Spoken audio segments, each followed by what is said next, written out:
How was the dentist?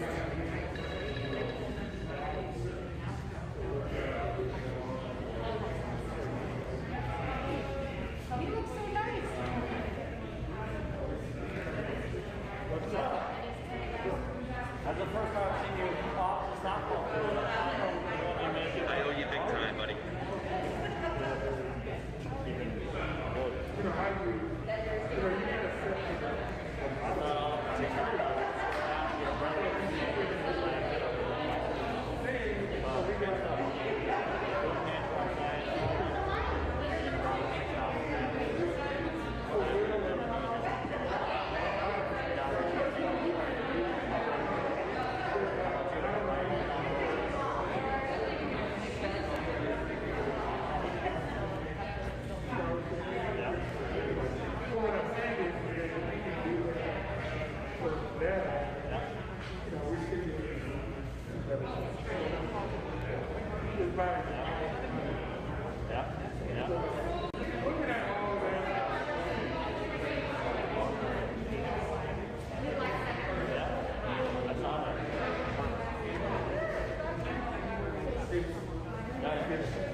Excuse me, folks. If everyone could start taking their seats, and any elected officials or people that are speaking, head to this corner right here, please. Thank you.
Yes.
Welcome everybody. My name is Jb. I am a pastor here at New Life Community Church. I'm also the executive director of our nonprofit New Life Centers of Chicagoland.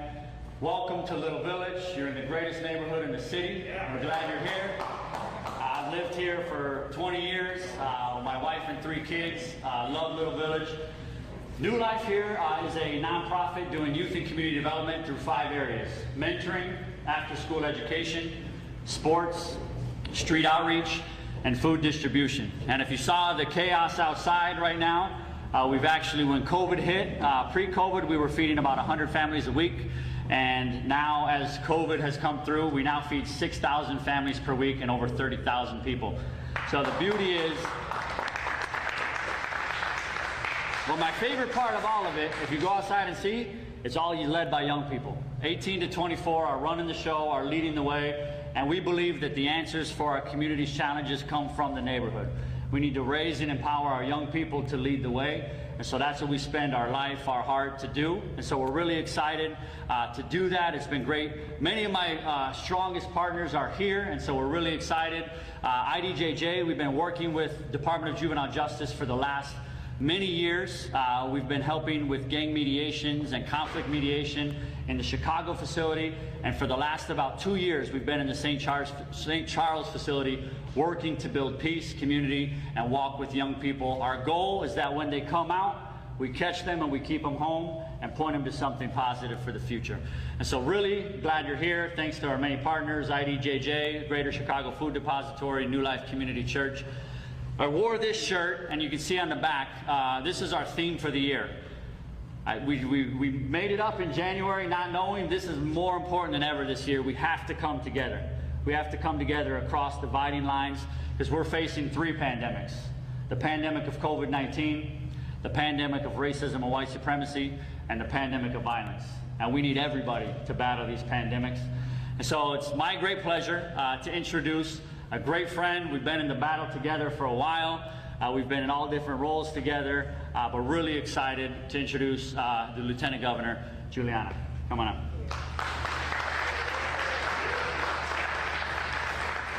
Good morning, everyone, and thank you so much to my good friend and fellow member of the Justice League, Jb, for that kind introduction and for the tremendous impact you are having on young people right here in Little Village. And of course, I want to thank Governor Pritzker. It is always such an honor to serve as your partner in leading this great state of Illinois. And I am grateful for your unwavering commitment to justice, equity, and opportunity, and for exhibiting such courage every single day to make the tough decisions, to do what's right and in the best interest of all Illinoisans. I'm also proud to be standing here with so many great leaders, and some of them, as I keep going, I will acknowledge, including Senator Heather Staines, as well as Representative Justin Slaughter. I saw Alderman Mike Rodriguez, Representative Hernandez, and Representative LaPointe. And I will acknowledge some of the others as well as I go along. I want to mention Diase Scott, who we are so proud to have his comments later today. Thank you all for your great leadership and advocacy. Of course, I want to thank Illinois Department of Juvenile Justice Director Heidi Miller and her team for bold and visionary leadership in transforming juvenile justice in Illinois, putting best practices for children and their families at the very center of their work. And finally, to the many stakeholders, community organizations, advocacy groups, members of the General Assembly, youth and families across the state who envision what's possible for our young people if they are given the proper environment, investment, and support. Thank you for your work through the years to move us forward and get us to this day. Good trouble. Never be afraid to make some noise and get in good trouble. The words of the late freedom fighter and Congressman John Lewis continue to reverberate in my mind. I had the good fortune of meeting Congressman Lewis in 2016 at an event in Bronzeville where he shared his wisdom on voting and protest and never being afraid to call out wrongs. And one thing was clear, even later in his years, that he was still committed to the good trouble of reimagining our juvenile justice system. I once heard a story about him going to visit with some young people who were incarcerated in Washington, D.C.'s juvenile justice system. Like the system right here in Illinois, the majority of these youth were black and were boys. Most of them were 16 and 17 years old. And although the congressman and the boys grew up in different eras and had different credentials, their stories had similarities.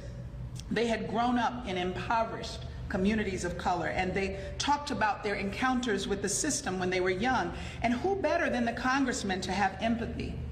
He had been beaten, arrested, and jailed over 40 times. And like many of these young people, he too had been sentenced to spend months in prison. As many of you know, the governor and I have made a commitment to transform our criminal justice system. Last year, we launched the Justice, Equity, and Opportunity Initiative, or JEO as we call it, which Governor Pritzker established by executive order. It sits in my office to ensure that Illinois shifts from a state that is focused on punishment to one that focuses on equity and opportunity. And it is here, under the terrific leadership of Quinn Rollins, who is also with us today, that we have committed to reimagining our juvenile justice facilities, doing more to divert young people from youth prisons in the first place and better position those young people for success post-release. I guess it's only fitting to proclaim, just one day after John Lewis was laid to rest, that the JEO is committed to getting into good trouble. Like Lewis, our JEO team has had the opportunity to meet with young people and families throughout the state to better understand what is needed to change the juvenile justice system. We visited schools and police stations. We have gone to juvenile courts and to jails, and we've gone to our juvenile prisons. And most importantly, we've gone to their communities. And we heard them use some really simple yet powerful words. They say, smaller. For more than a century, the predominant model for treating youth has been confinement in large correctional facilities. But we know that evidence shows that warehousing children in these facilities have serious and lifelong negative consequences. Violence and abuse are heightened. Recidivism rates are uniformly higher, and the costs to taxpayers exceed those of community-based approaches that have better outcomes. It's simply a poor return on our investment. When we ask them what they want, they say, closer. We know that too many of our youth, mostly black and brown, are being housed hundreds of miles from their homes, families, and communities. And we know that families, mostly poor, find it difficult to travel far distances to see them, to kiss them, to hug them, like any of us would want to do for our own children. And we ask them to find childcare and to take time off of work and drive long distances for hours, our convenience and their expense. And when we ask them what they want, they say, love. Earlier this week, Director Miller and I had a conversation with some of the preeminent leaders of different juvenile justice departments throughout the country and shared how at the root that children and families want us to infuse love in our policies and practices, that somehow along the way we have forgotten the power of love as it pertains to government and how we treat our children. And it is in the spirit of love that we must support them and invest in our communities so that they have the resources to strengthen and nurture young people. Just about a year ago, I sat in circle with some young people in this very room where we are right now. And there was a words of a young man who was in that circle that stayed with me until this day. He said, the system always asks us, what did you do? But I wish that instead they would ask us, what do you need? We cannot continue to be a country that criminalizes the children who need the most help. We need to help our young people heal, to redirect their energy, to realize their potential and foster their dreams. It is time for a change, to keep more young people out of the system. And it's also time for a paradigm shift in how we treat the children in our justice system, children who are predominantly Black and brown, and more often than not are victims themselves. Illinois has been a leader before in juvenile justice. We created the first juvenile court system, and we will be leaders again by creating the 21st century Illinois transformation model of smaller, community-based options for youth. The winds of change are beginning to blow, and a new wave of reform and good trouble is gathering. And in what I believe to be his final love letter to all of us, John Lewis wrote on his deathbed, democracy is not a state, it is an act. And each generation must do its part to help build what we call the beloved community, a nation and society at peace with itself. For us to be at peace with ourselves, the standard we must follow in this work is what would we want for our own children? What would we want for our own children if they were to enter this system? And the standard can be nothing less. Why? Because make no mistake, these are our children. And it is up to all of us to prioritize their well-being and ask them what they need and respond by providing it right in their communities. I'm excited about the journey ahead, and now I am pleased to introduce the leader of our state who will give us more details on this plan, a man who works tirelessly for the people of Illinois, Governor Jb Pritzker.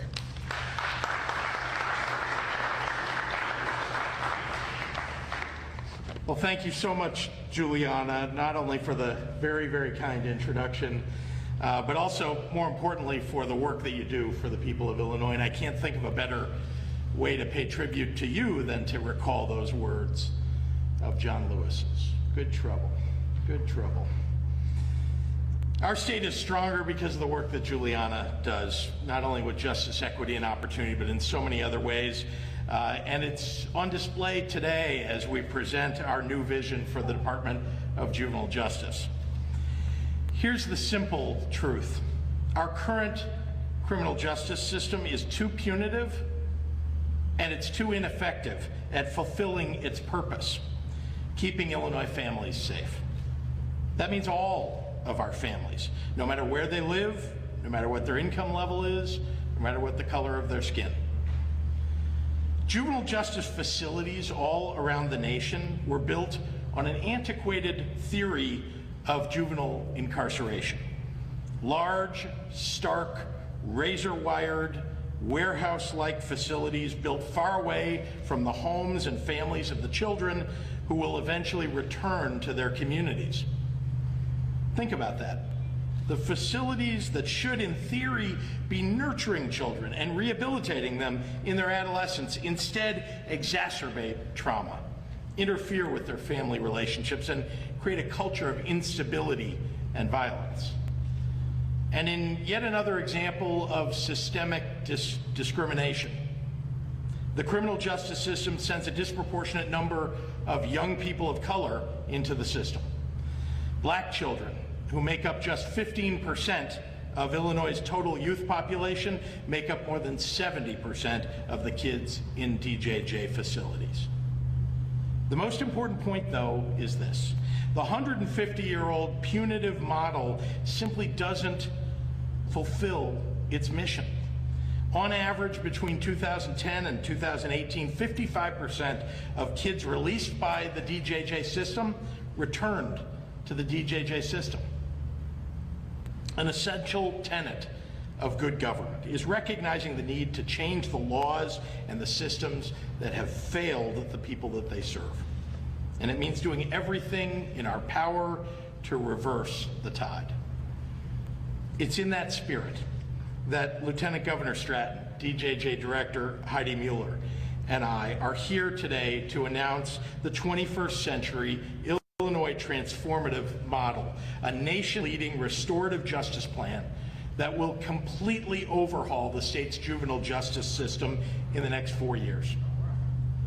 We're transforming our juvenile justice system from one that disproportionately harms Black youth and families and communities to one that supports all Illinois youth, families, and communities more equitably.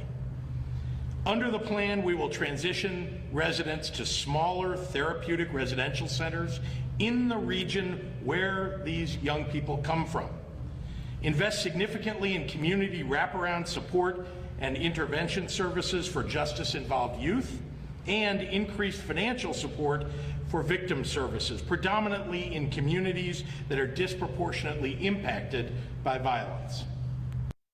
We've developed this model based upon decades of research, and I'm particularly proud that here in Illinois, we will be working directly with youth and families who've been impacted by the system as it has existed for years.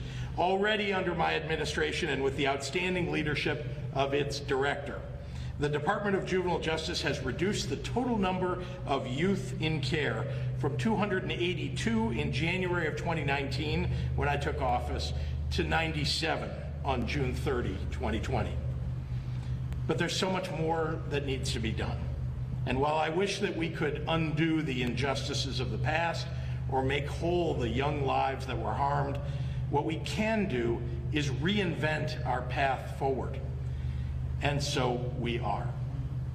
I want to give a special shout out and recognition to the many activists and advocates who have dedicated years, if not decades, to lighting the way for the change that we're making, who have pushed for a modern and forward-thinking way of supporting these children who need real help, especially in the nation that locks people up at the highest rate in the world.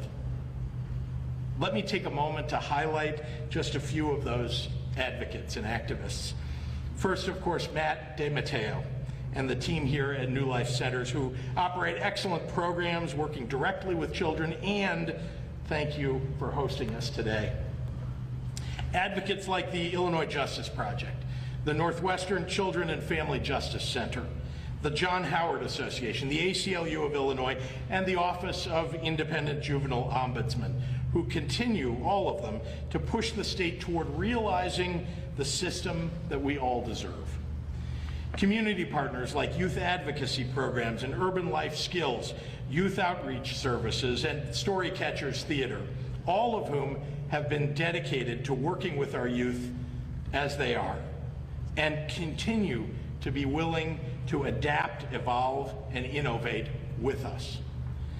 The dedicated administrators and employees of the Department of Juvenile Justice, who have worked so hard continuously to improve our practice and to help youth and families achieve better outcomes. And to the General Assembly members who have been advocates for children in juvenile justice. There are, frankly, too many members of the General Assembly to call out to mention here today, but I would especially like to highlight the work, of course, of Senator Staines, who joined us here today, of Senate President Harman, Senator Peters, Representative Hernandez, thank you for being here, Representative Slaughter, you too, and Representative LaPointe, as well as former, and did I mention Hernandez? Did I mention you, Lisa? Thank you. And as well the former legislators who've done so much work, especially our current Attorney General, Kwame Raoul. Building on the work of these leaders, I am here today to affirm this administration's commitment to writing a new narrative for Illinois, for the children of Illinois, one that serves as a beacon of justice in the nation. In the first 18 months of my governorship, we've funded training programs so people who are incarcerated can gain skills to get a job when they return home. We've added incentives for educational and wellness programs that through sentencing credits. We've established a law giving young people facing long sentences the opportunity to seek parole. We've banned private correctional centers and private immigration detention centers that earn their profits off of Donald Trump's unconscionable immigration policies. And we increased voting access for pretrial detainees by putting a physical polling place in the Cook County Jail for those who are eligible to vote, and by authorizing a vote-by-mail program in all of our other counties. In June of 2019, I signed into law one of the most substantial criminal justice reforms in the nation, and that was the legalization of cannabis, with the first ever focus on providing benefits to the communities that have been so ill affected by the war on drugs. And last January, Lieutenant Governor Stratton and I announced our commitment to comprehensive criminal justice reform that brings an end to the cash bail system, reduces excessive lengths of stay in prison, and increases reentry and rehabilitation support services. And because we have more to do, I want to just pledge to you, we look forward to working with the legislators, with the advocates, with the broader community in the coming months toward holistic and systemic change of our criminal justice system. With that, I want to turn it over to a young man who can really testify to the impact of access to new opportunities, like the work he does now at the Northwestern University Children and Family Justice Center, someone who demonstrates to all of us just how much growth our young people can achieve when we just give them a chance. I'm proud to introduce to you Jb Scott. Welcome.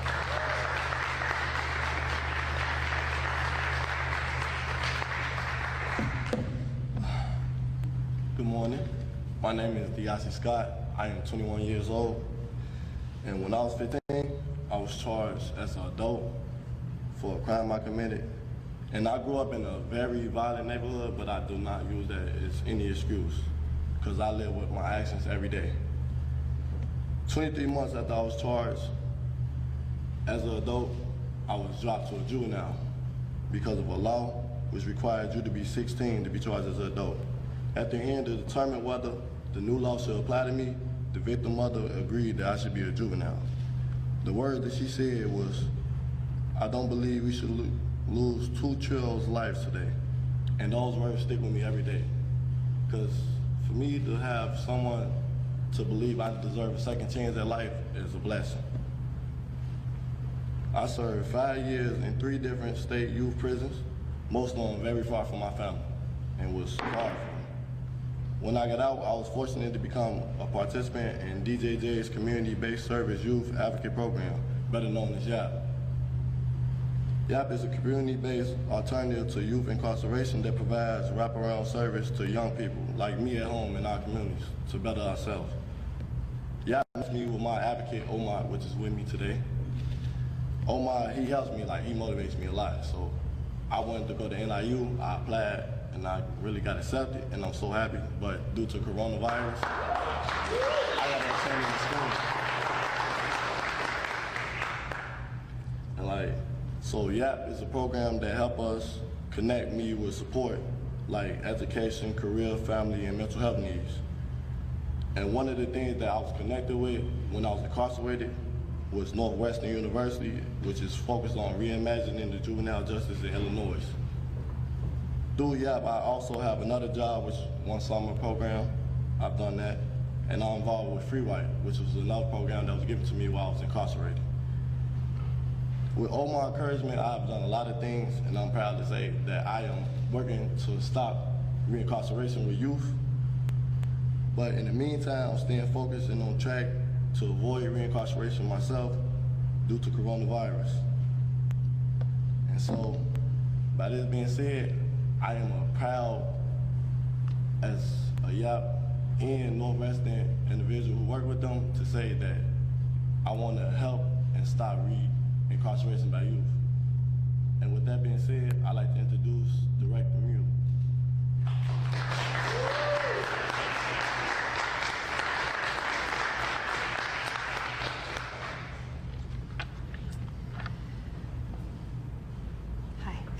Thank you all for being here today. I am so grateful to be here announcing this plan for transformation with all of you. And I am grateful to work for a governor and a lieutenant governor who truly care about people and want to do right by them. I am so proud to be standing here today as part of a plan for transformation that I believe truly does right by the people of Illinois. We are talking here today first about a juvenile justice model that does right by children and families who are impacted by that system, and will ensure that it does right by including the voices of those children and families in the new model. For too long, we have treated children involved in the justice system, especially Black children, like they are less than human. Like they do not need the same love, support, and opportunity that other children need to grow and thrive. We have kept them separated from their families and far from home. As the governor noted in his remarks, the old way of business has not been effective in rehabilitating youth or protecting public safety. We have now decades of research and evidence in a growing number of fellow states showing us what does work. And all of that research and evidence boils down to a simple principle. When it comes to changing young lives for the better, love, nurturing, and connection work better than fear, loathing, and isolation. The 21st century Illinois transformation model is built on the understanding that youth in our care are valuable and worth investment, and that families are key partners in the solution and the most important connection that kids have. The model is based on research, evidence, and experience demonstrating that kids need to have hope for their future in order to strive for something better, and that as public servants and as adults and as parents, it is our duty and obligation to help them find their way to that hope. What we are talking about here today is also a model that does right by communities. The 21st century Illinois transformation model includes purposeful investment in communities that have been impacted by harmful policies, segregation, disinvestment, and violence, helping the communities that need it most build capacity to support their young people into adulthood. I'm especially excited about how this model will intentionally invest in victim services in communities hit hardest by violence, acknowledging that our current system does little to directly support victims, and that more than 90% of the kids in our system were victims before they were offenders. We are also talking today about a model that does right by the hardworking and dedicated employees of DJJ, some of whom are here with us today. This model does not starve the children or employees in the juvenile justice system of resources. Instead, this model recognizes that the people we serve matter, and the people who are doing the serving matter. The vision of this model is for humane living conditions for young people, but also for healthier and safer working conditions for the public servants who dedicate their careers to helping Illinois' most vulnerable and high-needs youth. It matters a lot to me and the committed employees of DJJ that the model does not propose to eliminate jobs, but instead aims to ultimately put our workers in better environments and use their valuable time and skills more effectively. Finally, we are talking today about a model that does right by Illinois. The 21st Century Illinois Transformation Model is about collaborating with other agencies, including the Department of Corrections, to better meet the needs of our populations and use state resources more efficiently and effectively. At DJJ, we've been tied to an outdated model with too much space, too little developmentally appropriate design, and too little access for families. Our colleagues, on the other hand, are in need of more space and an opportunity to better meet the needs of their population. The plan for transformation relies on renovating existing properties, some of which have been going to waste for years, to better meet both agencies' needs and better aligning capacity with need. The result will be a 21st century juvenile justice system for Illinois, a model that puts state resources to better use and produces better results for everyone. A few days ago, I forced my often put upon and very supportive husband to read through a PowerPoint presentation that laid out the plan for transformation. His response was, "The right answer is so obvious, but this is government." I am so grateful to be standing here today with leaders who see the right answer and recognize that the role of government should be to stand up for it. So one of those leaders who is here with us today is Senator Heather Staines, who I will call up to the podium next, who has been instrumental in legislation that has brought us to this place and has made a 21st century transformation model possible.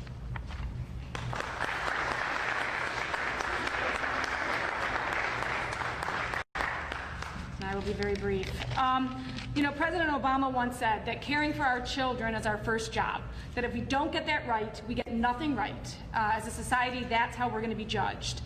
Now, locking up kids in detention facilities and prisons is clearly not right. It's a failed policy, leads to more trauma for the kids. It keeps them less connected to their families, to their schools, to their communities, and it's been downright racist. Moving towards these small facilities, more regional, and keeping kids in communities has been demonstrated to work by many, many states, including places like New York, California, Missouri, Vermont very recently. It does three things better.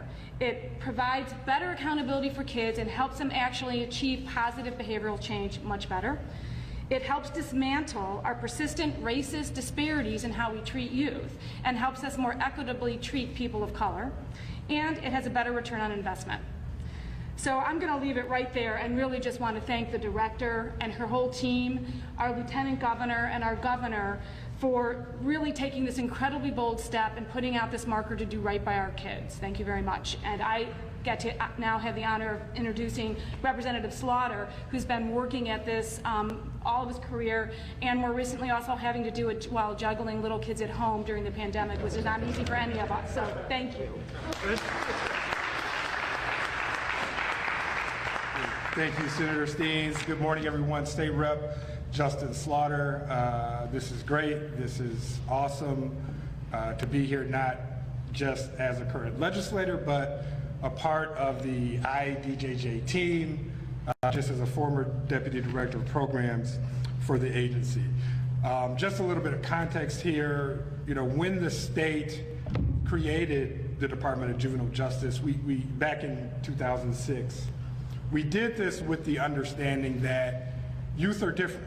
Youth are different than adults, mentally, physically, socially, emotionally, behaviorally. Adolescents are still evolving and still developing. And the biggest objectives and goals were to bring a more therapeutic, rehabilitative youth approach that was a family-centered approach and more of a community integration strategic approach. This new innovative residential model epitomizes and exemplifies, I think, the agency's efforts to achieve those goals and to bring those objectives to reality. I'd like to really just take a moment to commend Governor Pritzker, Lieutenant Governor Stratton, and IDJJ Director Mueller for their efforts. If you're keeping score and paying attention, this is not the only criminal justice / juvenile justice initiative that this great administration has had a positive impact on. I feel like this won't be the last one either. They're doing tremendous things, and it's worth noting. The new residential model will do a lot of things. First of all, it keeps youth, it provides a youth-friendly environment. And as you've heard, it keeps youth closer to their communities of origin. And equally important, this will facilitate programs and services that will allow for increased family support and development. It will also facilitate stronger community-based interventions and wraparound services that we know are so vital and so critical. And then lastly, and one thing that the director did touch on, I think this is also a fiscally responsible approach to not just impacting IDJJ, but also our adult population within the Department of Corrections. It's my understanding that the transformation will be utilizing the former IYC facilities for more specific programming with the adult population within the Department of Corrections. So this is a win-win. I'm looking forward to the department implementing this great initiative, and I think we all are looking forward to our youth becoming positive, productive citizens, and we're just grateful that we're moving in the right direction. With that said, Mr. Governor, I think I'm bringing you back up to answer some questions, maybe? Sure. All right, thank you. Thank you. Thanks, and I just want to briefly say before I take questions how frankly exciting this is for me and for many of us in the room here. This is, I mean, truly the word transformative is in the title, but this is transformation. This is what you go into public service to do, to make things better for people and to truly transform systems that haven't been working, to make them truly work for the people that we serve. And so I'm very excited, and I must just say that you can't help but get excited about it from start to finish when you've got Heidi Mueller in charge. Honestly, she's been amazing. So that having been said, and I hope that she'll get a chance to answer some of your questions about the plan as well, but happy to take any questions that you may have. Governor, I guess I'm an unofficial pool today, but some on-topic questions here. So how many facilities are you looking at, and where do you envision these being? So I'm going to let Heidi talk to you a little bit about how we intend to change the existing facilities and where these kids come from and where they'll go.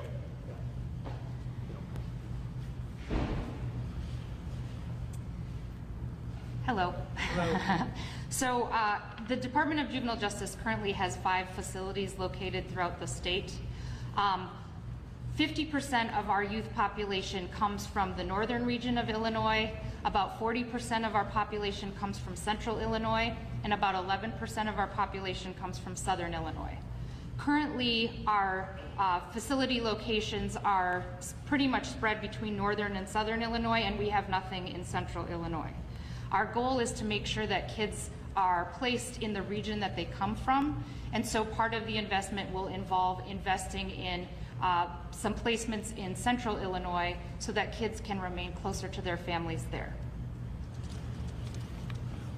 Do you, and maybe this is for the governor or you, ever, do you have concerns about the not in my backyard mentality that people may fear, not wanting this facility in their backyard kind of thing? Yeah, I'm happy to try. I think we should answer together, Okay, though, sure. honestly, Heidi. But let me just say, I do not have those concerns. I mean, this is the right way to run a juvenile system, to assist the families, to assist these children. We're going to get better outcomes. Remember, the results here are about public safety. And you do get better public safety results when these children are better cared for. That's the ultimate goal of a juvenile justice system in the end. I also think an exciting thing about this transformation is that unlike maybe some similar moves in the past or in other places, we have an opportunity here in Illinois to really do this the right way. This governor and this lieutenant governor are really committed to being open and transparent with this process and bringing all the stakeholders in to shape it together. And I think that is the right way to do it. And I think that is going to resolve some of the issues that folks might have by sort of just dumping a system on them that they don't have a piece, a say in. How do you measure success in this? I mean, obviously, this is something that's great. How will you measure success of this new program? Well, I'm going to let you, so again, I hate to turn over to Heidi, but listen, this is, just so you know, Heidi has been running this department since before I became governor. And when I came in as governor, and usually when you change parties, a lot of times you're changing leaders of departments, everybody in the juvenile justice world said to me, you have to keep Heidi in place. She is the best. And I spent a lot of time with Heidi, and I have to say, I agree with them. So, go ahead. Puts it all on you. Okay, sorry. So can you repeat the question, because that just got me off. How will you measure success? That's a great question. So traditionally, juvenile justice has been measured, success in juvenile justice has been measured by recidivism. And recidivism is defined as the percentage of kids who return to the system within 3 years. That is one way to measure, and that is definitely something that we care about. We want to make sure that when kids leave our system, they are successful and they don't reoffend and they don't return. But I think that we miss the boat if we don't think about other positive outcomes, like education, like going to NIU, like having a job, like stability in housing, being able to take care of yourself and have the skills to live independently. Those are also measures of success that we really care about and that this model will help us achieve. Other questions? Had a couple off topic for you, Governor, if you don't mind. I just want to make sure if there's anybody else on topic, and then we can move off topic. No? Okay. Yes, sir.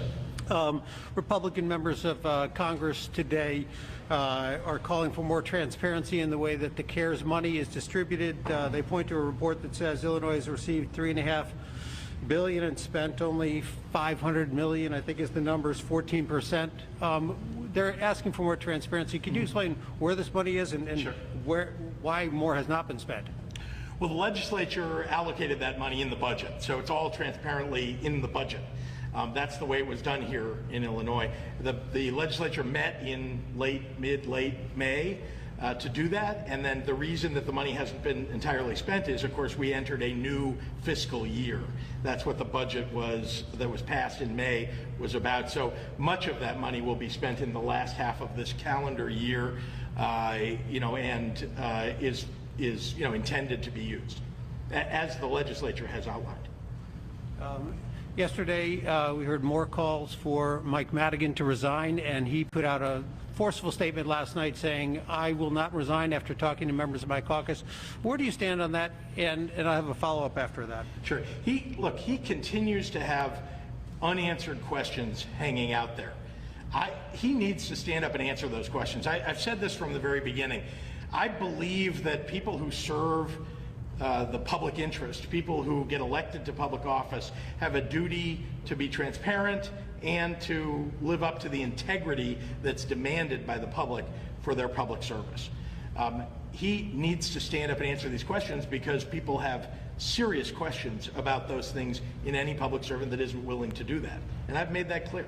Do you think the other thing, Kelly Cassidy made concerns yesterday that this could hurt the fair tax or the progressive tax effort in the fall, that his staying on as Speaker of the House. Do you share those concerns? Look, I think the values of Democrats and the quality of the candidates and the public servants that we put forward for offices, not just in the General Assembly, but up and down the ticket, and not to mention the leader of our ticket this year, Joe Biden, that we demonstrate that these are a high-quality group of people with real values and with a mission to lift up working families. That's why people are going to show up and vote, and that's why I think people will vote for a fair tax system. Yep. Thank you very much.